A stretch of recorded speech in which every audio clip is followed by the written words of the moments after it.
días. Si podéis tomar asiento. En el Evangelio de Juan, en el capítulo 8, se produjo la siguiente conversación entre Jesús y un grupo de judíos. Dice así: si vosotros permaneciereis en mi palabra, seréis verdaderamente mis discípulos y conoceréis la verdad, y la verdad os hará libres. Linaje de Abraham somos y jamás hemos sido esclavos de nadie. ¿Cómo dices tú, seréis libres? De cierto os digo, que todo aquel que hace pecado, esclavo es del pecado. Y el esclavo no queda en la casa para siempre. El Hijo sí queda para siempre. Así que, si el Hijo os libertare, seréis verdaderamente libres. Sé que sois descendientes de Abraham, pero procuráis matarme, porque mi palabra no haya cabida en vosotros. Yo hablo lo que he visto cerca del Padre, y vosotros hacéis lo que habéis oído cerca de vuestro Padre. Nuestro padre es Abraham. Si fueseis hijos de Abraham, las obras de Abraham haríais, pero ahora procuráis matarme a mí, hombre que os he hablado la verdad, la cual he oído de Dios. No hizo esto Abraham. Vosotros hacéis las obras de vuestro padre. Nosotros no somos nacidos de fornicación. Un padre tenemos, que es Dios. Si vuestro padre fuese Dios, ciertamente me amaríais, porque yo de Dios he salido y he venido, pues no he venido de mí mismo, sino que Él me envió. ¿Por qué no entendéis mi lenguaje? Porque no podéis escuchar mi palabra. Vosotros sois de vuestro padre el diablo, y los deseos de vuestro padre queréis hacer. Él ha sido homicida desde el principio y no ha permanecido en la verdad, porque no hay verdad en él. Cuando habla mentira, de suyo habla, porque es mentiroso y padre de mentira. Y a mí, porque digo la verdad, no me creéis. ¿Quién de vosotros me redarguye de pecado? Pues si digo la verdad, ¿por qué vosotros no me creéis? El que es de Dios, las palabras de Dios oye, porque esto no las oís vosotros, porque no sois de Dios. Esta conversación entre Jesús y un grupo de judíos, ¿qué grupo de judíos diríais que era? Así, pensando en las cosas que Jesús les está diciendo, que no sé si habéis estado bien pendientes a la conversación, pero hay un momento en el que Jesús les afirma que son hijos del diablo. ¿Qué diríais? ¿Qué grupo de judíos pensáis o se os vendría a la mente? Si os diera dos o tres opciones, por ejemplo, si os diera la opción de que eran judíos de la secta de los saduceos o de la secta de los fariseos o judíos, ¿diríais que era alguno de estos grupos? ¿O escuchando la conversación? Es como una tendencia, ¿no?, a pensar que... Ahora, si vuelves al principio de en tu Biblia, si vuelves al principio de esta conversación, en el versículo 30, justo el anterior a donde hemos empezado esa conversación, y en el mismo versículo 31, dice que eran un grupo de judíos que ¿qué? Que creían en Él. Y esto debería ya desconcertarte para el resto del diálogo que hemos leído. Porque normalmente atribuimos algunos diálogos en las Escrituras a determinados colectivos. Es decir, esto se lo está diciendo a los fariseos. Yo no tengo tanto que ver con los fariseos, yo estoy del lado de Jesús. Entonces te cuesta identificarte o empatizar con ese grupo. Pero esto se lo está diciendo a un grupo de judíos que han creído en Él. Llámales simpatizantes, llámales personas que están reconociendo al Mesías. No nos dan tantos datos, pero te dicen que han creído en Él. Me gustaría ver contigo un poquito el texto con un poquito más de detalle y hacerte algunas reflexiones, espero que no muy largas. Mira, ten tu Biblia ahí abierta en Juan 8, desde el versículo 31. Y dice Jesús: si vosotros permanecéis en mi palabra, sois verdaderamente mis discípulos, y conoceréis la verdad, y la verdad os hará libres. Uno de los principales problemas es que libertad no es un concepto cualquiera, no es un concepto en el vacío. A lo largo de todo lo que voy a estar compartiendo con vosotros van a haber 3 palabras que van a aparecer constantemente y que son las que me gustaría que te llevaras como reflexión. Son las palabras fe, la palabra obediencia y la palabra libertad. Resulta que la palabra libertad no la usamos solo los cristianos. Si tú le preguntas a cualquier persona en la calle con cualquier tipo de creencia o de filosofía, tiene un concepto de lo que es la libertad. Así que cuando hablamos de libertad, no todos hablamos de lo mismo.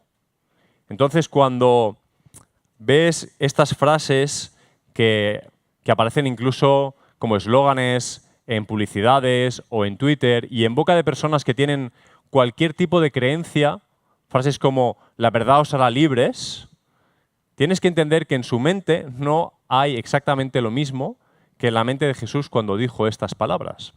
Ahora, ¿quién quiere ser libre? ¿Sí? Pero ¿cuántos de vosotros pensáis que ya sois libres? ¿Manos? Claro, en un contexto de una iglesia donde muchos profesamos una fe, yo también digo, vale, yo también soy libre.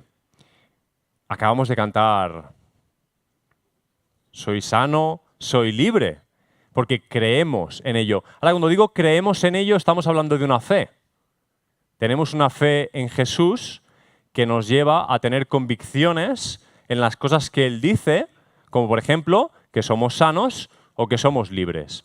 Ahora, este grupo de judíos había creído en Jesús. Es que lo dice el versículo 30. Hablando estas cosas, muchos creyeron en Él.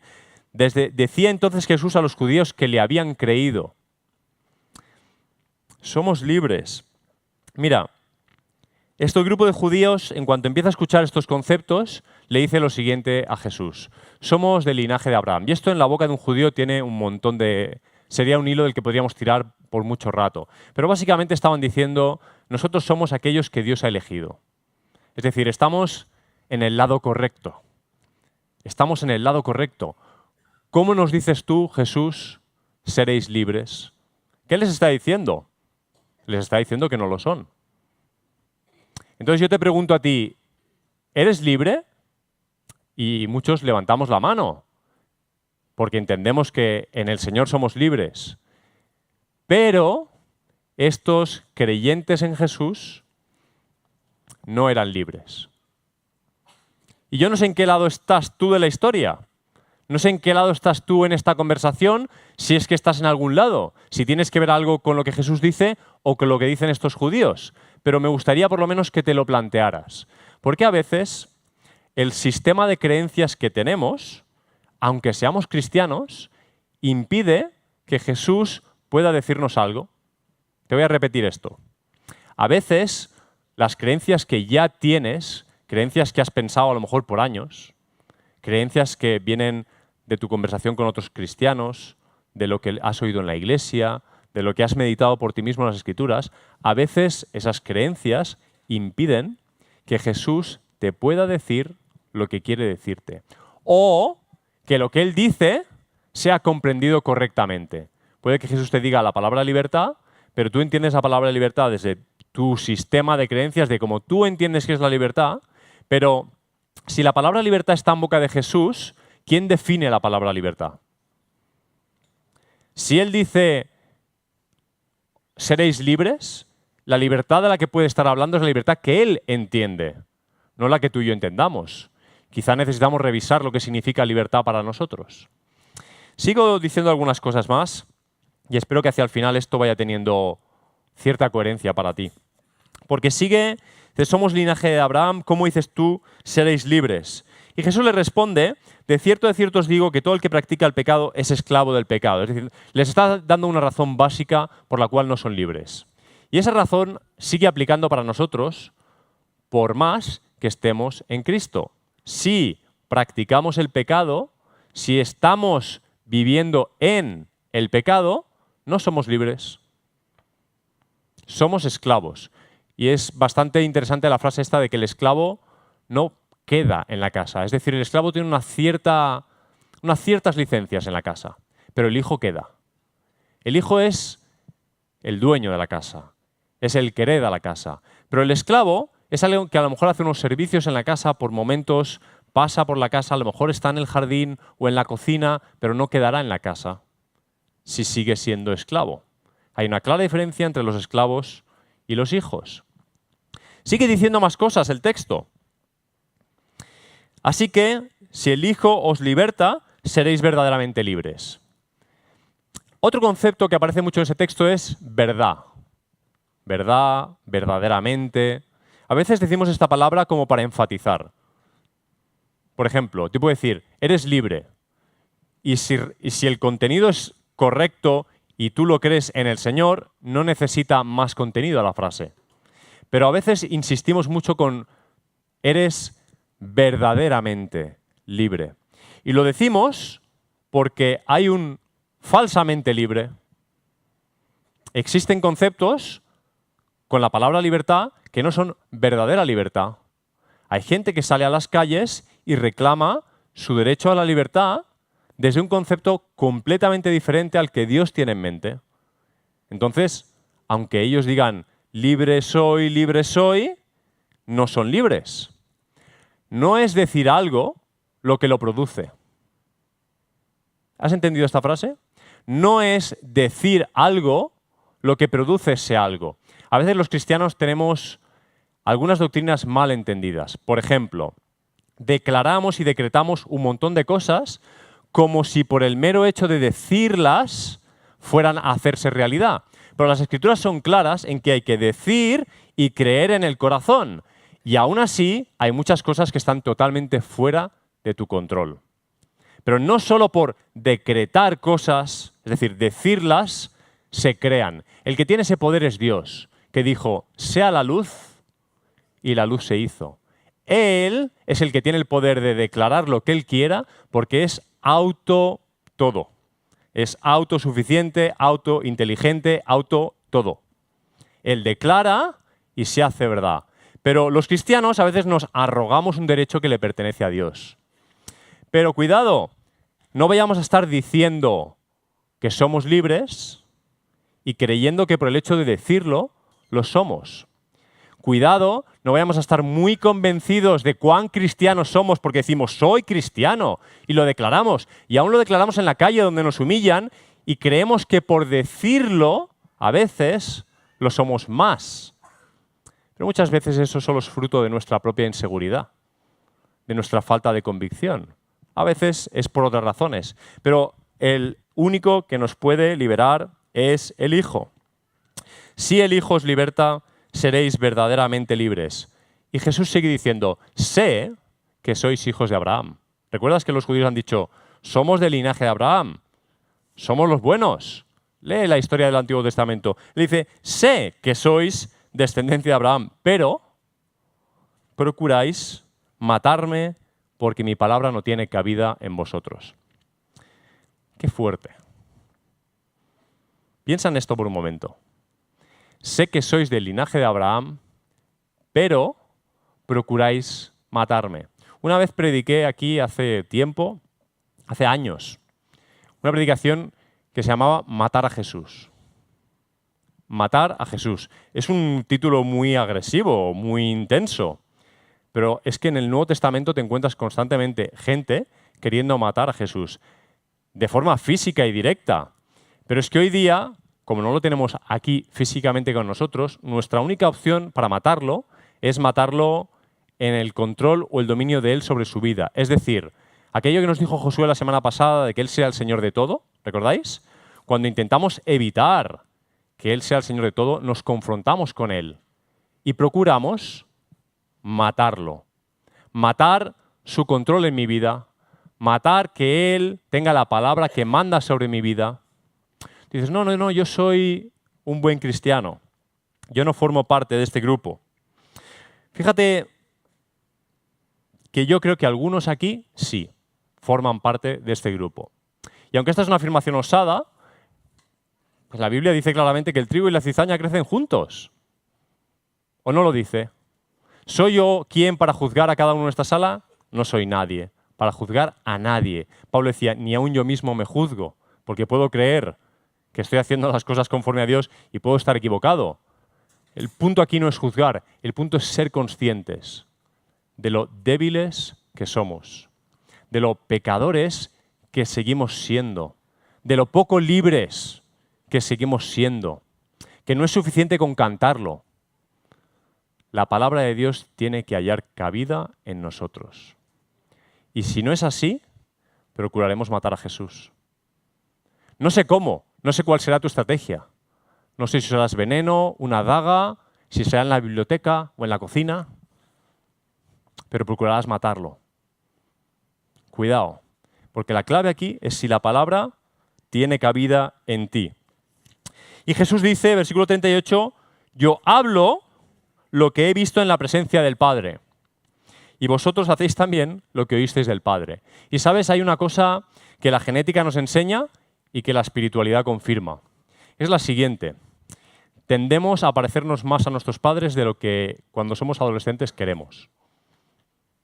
Cuando llegamos a la adolescencia y empezamos a diferenciarnos, después de pasar años de dependencia absoluta de nuestros padres, empieza un proceso de vida en el que queremos distanciarnos. No porque les cogemos manía o tirria o algo, como si fueran un sarpullido, pero queremos encontrar nuestra propia identidad. Así que empezamos a... No, yo no soy como papá, yo no soy como mamá, no sé qué. Y luego cuando vas cumpliendo más años y llegas a los 20 y los 30 y los 40, empiezas a... Uy, esto lo decía mi padre. Ay, si esto lo hacía igual mi madre. Y tiene todavía más chispita el tema cuando te lo dicen otros. Cuando es tu mujer y te dice, igual que tu madre. ¿De verdad? Y espiritualmente, ¿sabes qué? Más o menos lo mismo. Mira, no me digas en lo que crees teóricamente. Esta palabra podría afirmarla Santiago, el de la Biblia. Dime qué es lo que haces. ¿Cuáles son tus obras? Si vemos tus obras, ¿quién es tu padre? Porque es el planteamiento de Jesús aquí. ¿Cuáles son las obras que tú haces? Porque Jesús llegó a decir, bueno, si no me creéis a mí, si no creéis lo que digo, no hay problema. Creed a mis obras. ¿Podrías tú decir lo mismo? ¿Tus obras hablan de tu Padre? ¿De qué Padre? Porque aquí hay alguien que dice que es hijo de Dios, Jesús, y alguien que dice que es hijo de Abraham. Al diablo lo pone en la conversación Jesús. Dice, tú dices que eres hijo de Abraham, pero tus obras dicen que eres hijo del diablo. Y el versículo 39 dice, nuestro padre es Abraham. Ellos insisten ahí. No, nuestro padre es Abraham.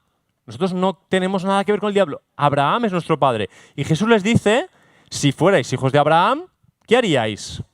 Las obras de Abraham. Y puedes leer la historia de Abraham. Sí, un hombre imperfecto, pero que tenía confianza, tenía fe en el Dios que le hablaba. Sí, titubeaba, claro. Sí, a veces intentó ayudar a Dios porque le faltó confianza en Dios. Pero fue un hombre cuyas obras hablaban por él. Años y años después, Jesús podía decir, ¿sois hijos de Abraham? Quiero ver las obras de Abraham haciéndose. ¿Tus obras? ¿Qué dicen? ¿Qué fe expresan? Porque Santiago une esos dos conceptos, la fe y las obras. Tú dices tener una fe, pero ¿qué dicen tus obras? Vamos a ser sencillos, hay cierta coherencia, porque claro, perfecta coherencia, ya sabemos que somos débiles, pero hay coherencia. ¿Eres débil, pero tus obras dicen que eres hijo de Dios? La conversación sigue, versículo 40, y dice, pero ahora, dice, si fuerais hijos de Abraham, las obras de Abraham haríais, pero ahora procuráis. 2 veces ha hablado Jesús, 2 veces les ha dicho, lo que vosotros queréis es matarme, es eliminarme de la ecuación, sacarme de en medio. Os recuerdo que estos judíos eran creyentes. Versículo 30, versículo 31, creyeron en Jesús. Como tú, que no estás en la playa, estás aquí, aunque estamos de ola de calor. Estás aquí, porque te defines como un creyente, pero no es suficiente como te defines. No es suficiente que te consideres. Evalúa en más profundidad tu vida. ¿Tus obras dicen que eres? Procuráis matarme a un hombre, versículo 40, que os ha hablado la verdad, la cual oyó de parte de Dios. No hizo esto Abraham. Jesús le está diciendo, yo vengo y os hablo la verdad que he escuchado de Dios. Esto no lo hizo Abraham. Uno más grande que Abraham está aquí. ¿Estás oyendo a Jesús? Vale, dices que eres hijo de Abraham.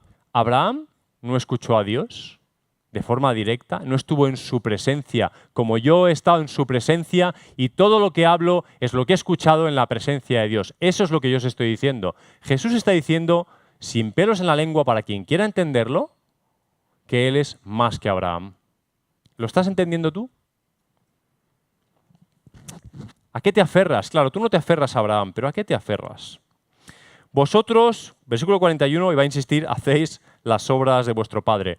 Jesús sería un buen maestro, pero hoy día le darían mucha caña por el tema este de la falta de inteligencia emocional. Le dirían, ala Jesús, no entres tan directo, no seas tan brusco, ¿no?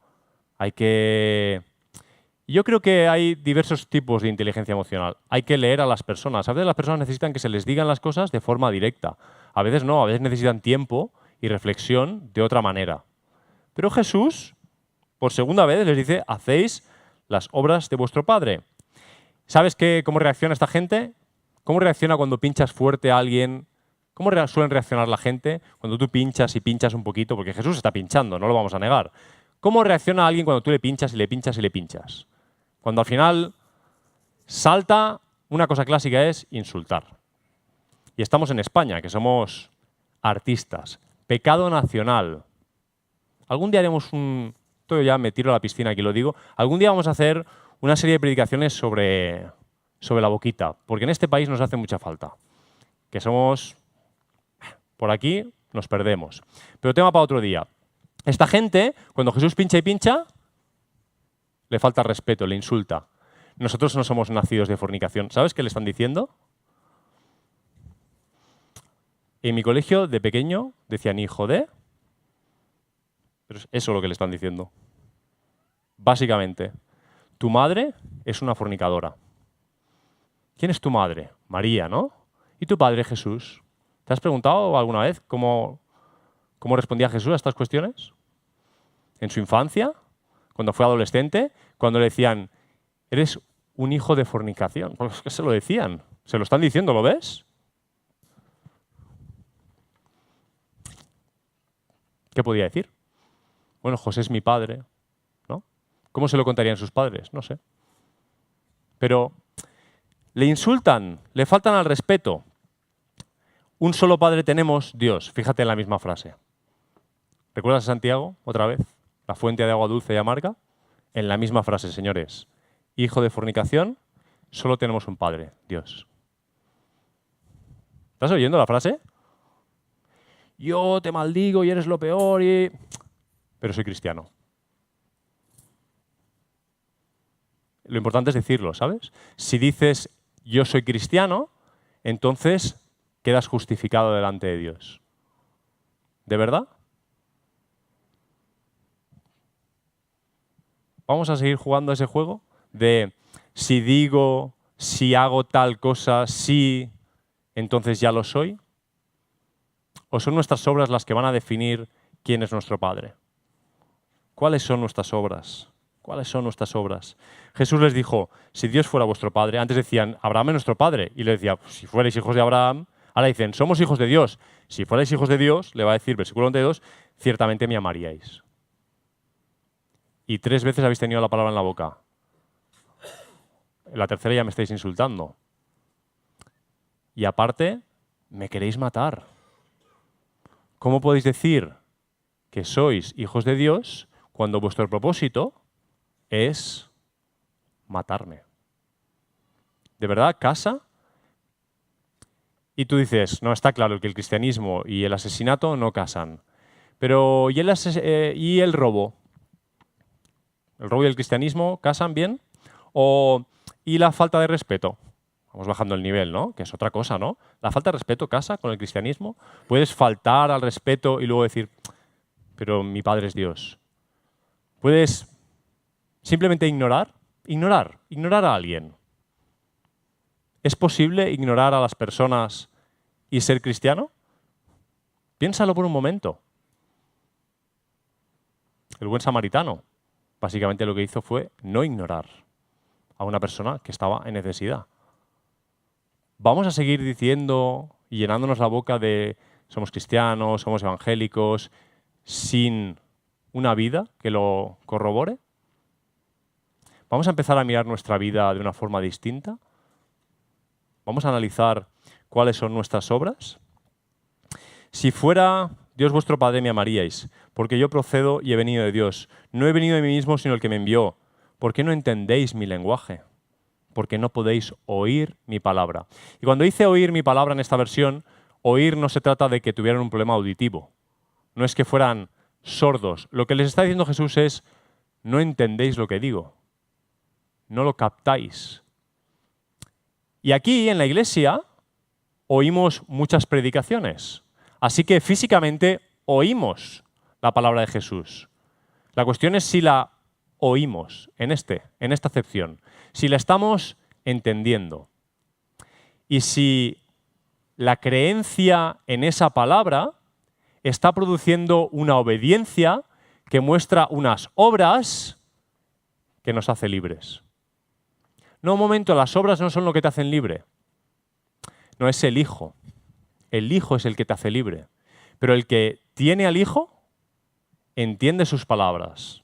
Y el que entiende sus palabras vive de acuerdo al Padre que tiene. Eso no lo puedes separar. Está completamente unido. No podemos seguir llenándonos la boca de eslóganes como «seréis libres», «la verdad os hará libres», y luego que nuestra vida no muestre ningún tipo de obras del Padre en el que hemos creído. Eso no es de ninguna forma creíble ni compatible. El texto va a acabar. Vosotros sois de vuestro padre, del diablo. Por si tienen alguna duda de lo que les está diciendo, se lo explica claramente. Y los deseos de vuestro padre queréis hacer. ¿Y sabes qué es, por definición, el diablo? Jesús va a decir, es homicida. ¿Y qué les ha dicho 2 veces a ellos? Queréis matarme. ¿De quién habla esa obra? Queréis matarme. ¿Sabéis quién es el homicida, por definición? Es el diablo. Vuestras obras siguen hablando de vuestro Padre, no del que decís que es vuestro Padre. Y algo más, dice, y no se mantuvo en la verdad, porque no hay verdad en él. Cuando habla de mentira, de lo suyo habla, pues es mentiroso y padre de mentira. Pero a mí, que digo la verdad, no me creéis. ¿Quién de vosotros me redarguye de pecado? Es decir, mis obras. Jesús va a apoyarse en sus obras. ¿Quién de vosotros, judíos que decís creer en mí, puede, aquí y ahora, decirme que yo he pecado? Una vez más, como verás en Juan 10, Jesús les está diciendo, de una forma indirecta, si no queréis creer en lo que os digo, vale, olvidaos de lo que os digo, mirad cómo vivo, mirad mis obras. ¿Qué dicen? ¿Te imaginas que evangelizáramos de esa forma? Piénsalo por un momento. A veces pensamos mucho en el evangelismo y creemos que todo consiste en la proclamación. Pero hoy día, en una sociedad marcada por la posverdad, donde todo es verdad y todo es mentira, donde puedes creer una cosa y la contraria, lo que la gente se cree es una vida real. No una persona que va diciendo, mira esto y mira lo otro y mira aquello, pero luego miras la vida de la persona y no dice nada. No dice nada su forma de hablar, no dice nada sus relaciones familiares, no dice nada su forma de trabajar, no dice nada diferente a los demás. ¿Quién te va a creer? Yo no. Yo no. A mí lo que me llevó al Evangelio fueron vidas de personas, no fue la proclamación. Yo escuchaba la proclamación y decía, puritanos. Me acuerdo que tenía esa palabra en la mente. Óscar, no fumes. Puritanos. No digas esas palabrotas. Puritanos. ¿Sabes lo que...? Pero cuando me metí en sus casas y empecé a ver cómo vivían entre ellos, cómo eran sus relaciones padres-hijos, cómo se hablaban, cómo se trataban, y me quedé el tiempo suficiente para verlo, dije, bueno, lo que dicen no me convence mucho, pero lo que hacen, yo quiero saber qué pasa aquí. Y por eso empecé a leer la Biblia. ¿Qué dicen tus obras? ¿De qué Padre hablan? Juan 13:35.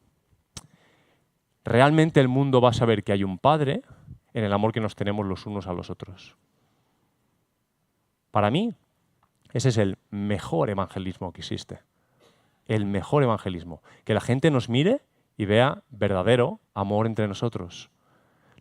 Claro que hay que explicar el evangelio, que hay que proclamarlo verbalmente, pero con una vida que lo acompaña, con unas obras que lo acompañan.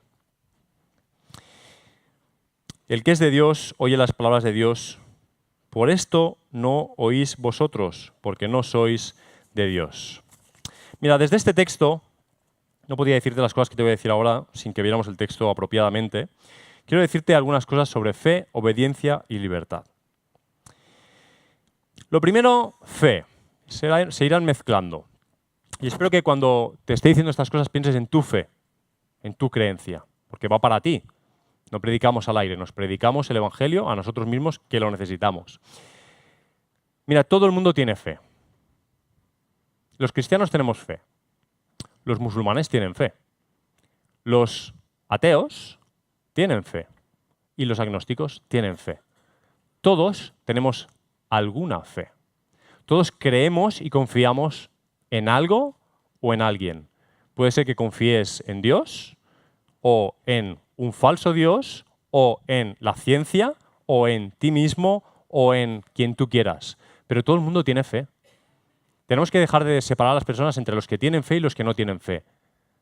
La única separación es entre los que tienen la fe correcta, la fe en Jesucristo y otras fes. Y esto cambia mucho el diálogo, porque estos judíos tenían fe. Confiaban en cosas, confiaban en que como eran del linaje de Abraham, pues estaban en el lugar correcto. Somos hijos de Abraham. Hemos creído en la Torá. Bueno, sí, pero ¿la practicáis? Tus obras reflejan... Es decir, ellos creían que tenían fe en Abraham, pero ni siquiera esa fe era genuina en ellos. ¿Te das cuenta? Tú pensabas que eran hijos de Abraham, ¿a que sí? No lo son. ¿Ellos lo decían o no lo decían? ¿Se lo creían o no se lo creían? Pero no era verdad, porque no practicaban la fe de Abraham. No la practicaban. Todo el mundo tiene una fe. Segunda cosa, hay fees correctas e incorrectas. Me explico. Estos judíos creyeron en él, versículo 30 y versículo 31. Ahora, no sabemos en qué, pero estaban equivocados. A lo mejor su fe fue meramente intelectual. Es decir, escuchaban a Jesús, les parecía genuino, estaban de acuerdo con lo que él decía y pusieron fe en él. Creyeron en él, pero a lo mejor solo a nivel intelectual. A lo mejor tú lees las Escrituras y has pasado ya unos años de vida, te has desengañado, te has desdesengañado, el amor te ha fallado el dinero, te ha fallado todo, estás buscando algo, abres la Biblia, lees el Evangelio y digo, oye, esto es interesante, esto me gusta. Yo he conocido montones de simpatizantes que se definen como cristianos. Pero la verdad es que su fe no es genuina. Su fe es, a lo mejor, intelectual, a lo mejor es selectiva. Te explico esto de la fe selectiva. ¿Crees que tenemos que amarnos todos unos a los otros? Amén y aleluya. ¿Crees que Jesucristo nació por nacimiento virginal de la Virgen María? Eso no sé yo. ¿Y crees que resucitó? Oh, murió. Fue un hombre real, murió, fue un gran maestro, pero resucitó. ¿Recuerdas cuando predicamos de la resurrección? No hace tanto tiempo. Al final lo que separa a la gente es aquellos que creen en la resurrección de aquellos que no creen en la resurrección. Porque que vivió y que murió lo cree todo el mundo. Hay muchas fees muy cercanas al cristianismo que no son verdadero cristianismo. Estos judíos creyeron en él. Pero fíjate dónde estaban. Hijos del diablo les llama. Hay algo importante con la fe. La fe marca, tu fe marca tu techo de posibilidades. Me explico. ¿Has oído alguna vez el término disonancia cognitiva? ¿Psicólogos en la sala? ¿Psicólogos? Sí, siempre hay psicólogos en la sala. La disonancia cognitiva, mal explicado, luego me coges aparte y me das. Básicamente y simplificado de una forma al máximo es, no puedes de forma permanente pensar de una manera y vivir de otra. Es decir, cuando tú piensas de una manera en base a tus creencias, pero vives de otra manera, algo en tu cabeza te está martillando constantemente. ¿Has vivido esa experiencia alguna vez? Miserable de mí, decía Pablo. Hay una tortura mental aquí cuando tú dices, yo sé que no debo robar, pero estás robando. Y tienes una tortura interna. ¿Qué pasa? Nadie puede soportar esa tortura interna permanentemente. Entonces solo hay dos opciones. Opción número 1, cambiar lo que haces. Un cristiano debería ponerse en manos de Cristo y llegar a un punto en el que dejara de robar. El que hurtaba no hurte más, sino que trabaje y tenga con qué compartir con los demás. Pero si no eres capaz de dejar de robar y robas y robas y robas y sigue pasando el tiempo, ¿sabes qué va a cambiar al final? ¿Sabes qué va a cambiar? Porque tu mente no es capaz de sostener esa tensión permanentemente. Lo que va a cambiar es tu creencia. Vas a decir, no puedo. Lo vas a justificar de muchas formas. Vas a decir, bueno, en verdad Cristo no tiene poder para ayudarme a dejar de robar, porque yo lo he intentado genuinamente. Esa es una alternativa. Vas a empezar a justificarte y la culpa va a ser de Cristo entonces. O vas a empezar a decir, no, es que se han interpretado mal los textos. A ver, vamos a buscar los textos sobre robar. ¿Ves? No, este no, porque este hablaba de un contexto en el que solamente habían menores de edad y el texto va solo para los menores de edad, pero yo soy mayor de edad. Y este otro no hablaba de robar de forma efectiva, sino de ocultar, que no es lo mismo, porque robar y ocultar no son lo mismo. Y vas a empezar a justificar con las Escrituras tu forma de vida. Porque no puedes soportar de forma permanente la tensión en tu vida entre creer una cosa, pero vivir de otra. Así que todo el mundo tiene una fe, pero lo que tú crees, escúchame bien esto, por favor, no lo que dices que crees. Somos hijos de Abraham. No lo sois. Sois hijos del diablo. No lo que dices creer, lo que de verdad crees. Que se expresa en lo que haces. Y lo que haces habla de quién es tu padre. ¿Qué quiero decir con esto? Quiero decir que andando el tiempo, si no puedes cambiar lo que haces, cambiarás lo que crees. Y empezarás a justificarlo y a dulcificar o directamente seccionar el Evangelio de Dios para acomodarlo a tu vida. Y seguirás diciendo que eres cristiano. Seguirás viniendo a la iglesia. Seguirás presentándote como una persona que cree en Jesús, como estos judíos. Pero no serás verdaderamente cristiano de acuerdo al texto. ¿Me estáis entendiendo? Todo el mundo tiene una fe y tu fe marca tu techo. Uno de los grandes problemas de los cristianos es la falta de fe. Y cuando digo falta de fe, la mayoría de los cristianos, por mala enseñanza, empiezan a imbuirse en un estado en el que tener fe consiste en autoconvencerse. ¿No te ha pasado nunca? Tienes un enfermo a tu lado, de una enfermedad horrorosa, y la Escritura te dice, Jair, te dice que Él ya ha llevado tus enfermedades. Y tú oras y oras y oras, pero la persona sigue enferma. Entonces empiezas a buscar, y hay textos que dicen que es que hay que tener fe para estas cosas. Entonces uno empieza un proceso de autoconvencerse. ¿Alguien ha pasado por estos procesos? Yo he pasado un montón de veces por ellos y sigo pasando. Pero Señor, ¿qué pasa? Y hay una disputa entre lo que dice el texto y la vida que veo. No casan. Igual que cuando mi mente y mi vida no casan. Y tienes que elegir por uno de los dos. Porque a lo mejor los dos nunca llegan a casar. Tienes que creerte o a tus ojos o a las Escrituras. Y eso marca tu fe. ¿En qué crees? ¿En lo que ves o en lo que dicen las Escrituras?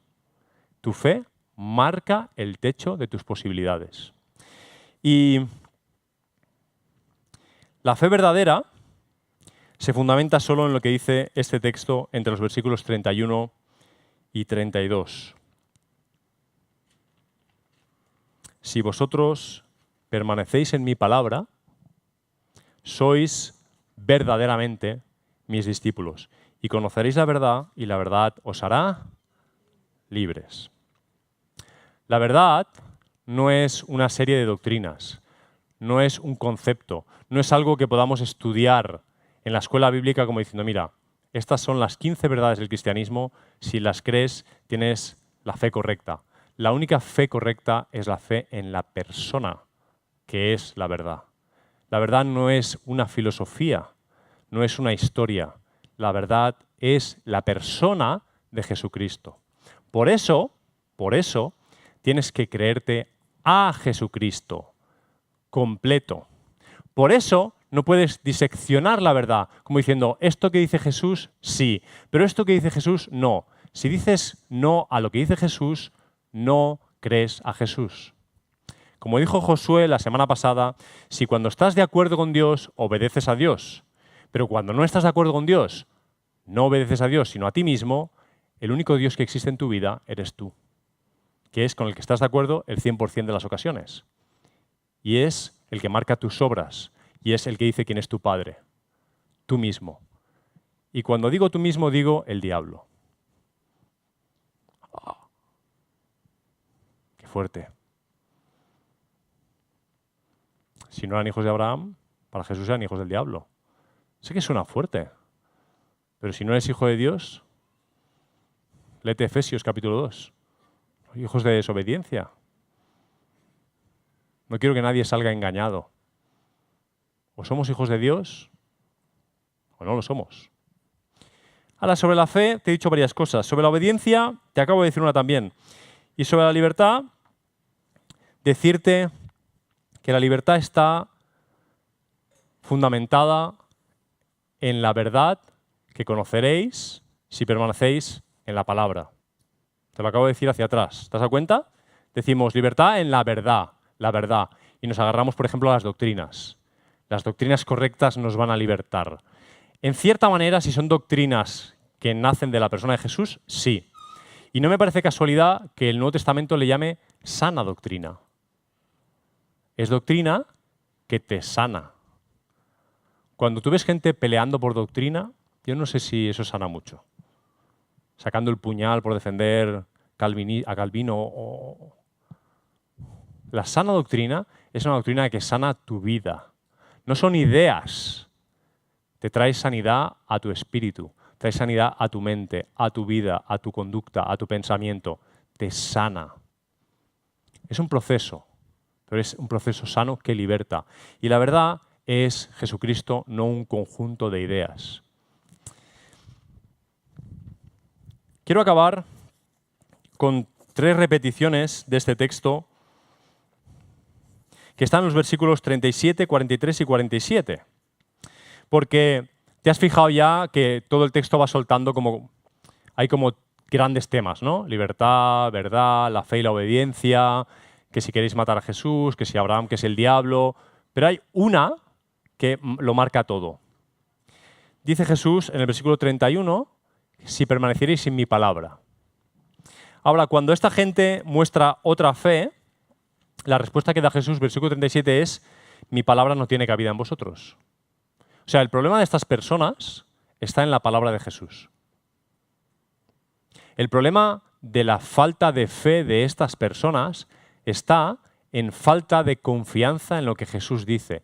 Y te digo una cosa, no nos hagamos los cristianos, porque Jesús dice muchas cosas que son difíciles de tragar. No nos engañemos. Jesús dice cosas que son difíciles de tragar. Mateo 11. A Juan el Bautista, del que él dijo que era el hombre más grande que había, cuando estaba en la cárcel le envió a 2 a Jesús y aquellos volvieron diciéndole: mira, hemos visto esto, hemos visto lo otro. Y Jesús dice: bienaventurado el que no se escandalice de mí. Porque las cosas que Jesús dice escandalizan y muchas veces no hayan cabida en ti. Y cuando oyes a Jesús decir palabras tan duras como el que no aborrezca a su familia o el que no tal, y no las oyes apropiadamente, te escandalizas de Jesús. Esa es una expresión propia de mucha gente al reaccionar ante lo que Jesús dice. Pero la verdad no es solo lo que Él está diciendo. Lo que Él está diciendo es verdad porque Él es verdad. Y tu punto es, ¿Confías en Jesús hasta el punto de creer en Él, diga lo que diga? ¿Confías en Jesús hasta el punto de que cuando estés de acuerdo con Él, le vas a obedecer, pero cuando no estés de acuerdo con Él, y aunque puedas hablar con Él y argumentar con Él lo que consideres, le obedezcas por definición? Porque ese es el punto de una fe genuina. Una fe genuina te lleva a eso, porque la fe no es otra cosa que confianza en Jesucristo. Y eso es lo que te va a libertar. Versículo 43, no podéis soportar mi palabra. Soportar. ¿Te imaginas una mochila bien pesada a los hombros de esos hombres con la palabra y les pesa tanto que no son capaces de soportarla? ¿Puedes tú soportar la palabra de Jesús? No siempre va a ser fácil. Creemos que nosotros hacemos devocional. Eso los que hagamos. Creemos que nosotros abrimos la Escritura y la leemos. Pero si nuestro corazón es genuino ante Jesús, como toda la Escritura, ella te lee a ti. El error es abrirla diciendo, voy a ver qué conocimientos adquiero. Lo correcto es abrirla y decir, ¿qué quieres decirme a mí, Dios? ¿Qué quieres hacer con mi vida? Dios, te dejo que hables a mi vida. Es la palabra la que es una espada que penetra en tu vida y eso es difícil de soportar.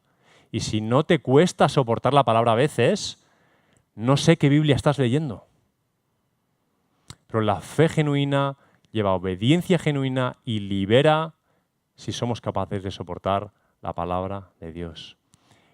El gran dilema de la Iglesia hacia el futuro no será cómo será la forma de la Iglesia, cómo será nuestra liturgia, qué cantaremos o qué no cantaremos, seguiremos en este local o en otro. El único dilema hacia el futuro de la Iglesia es si soportaremos la palabra de Jesús. Es el único dilema de la Iglesia.